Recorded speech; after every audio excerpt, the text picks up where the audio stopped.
بسم الله الرحمن الرحيم.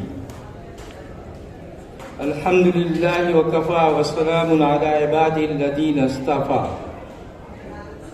أما بعد، قال سيدنا مولانا حبيبنا محمد صلى الله عليه وسلم: خير الناس من ينفع الناس، او كما قال عليه الصلاة والسلام. صدر باوقار اسٹیج پر تشریف فرما مختلف مذاہب کے نمائندے، علماء، دھرم گرو، معزز سامعین، نوجوان بھائیوں اور ساتھیوں، جمعیت یوتھ کلب کے نوجوانوں، جمعیت علماء مئو ضلع کے تمام ذمہ دار حضرات، میں سب کی خدمت میں دل کی گہرائی سے سلام عقیدت پیش کرتا ہوں۔ جمعیت علماء ہند کی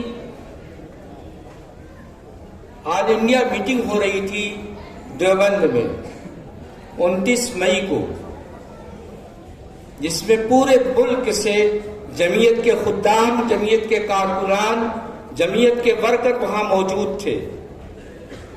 ملک کے حالات پر پوری گفتگو چل رہی تھی۔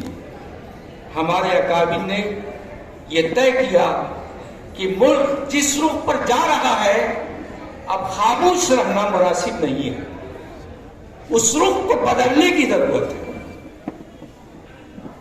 یہ ملک عجیب و غریب ملک رہا ہے، پوری دنیا میں آپ کو ایسا ملک نہیں ملے گا۔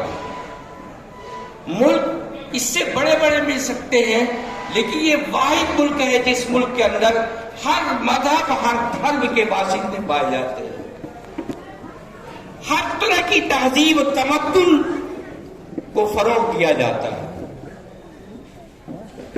یہ ملک ایک چمن ہے، گلستہ ہے، گلدستہ ہے، طرح طرح کے پھول اس ملک کے اندر پائے جاتے ہیں۔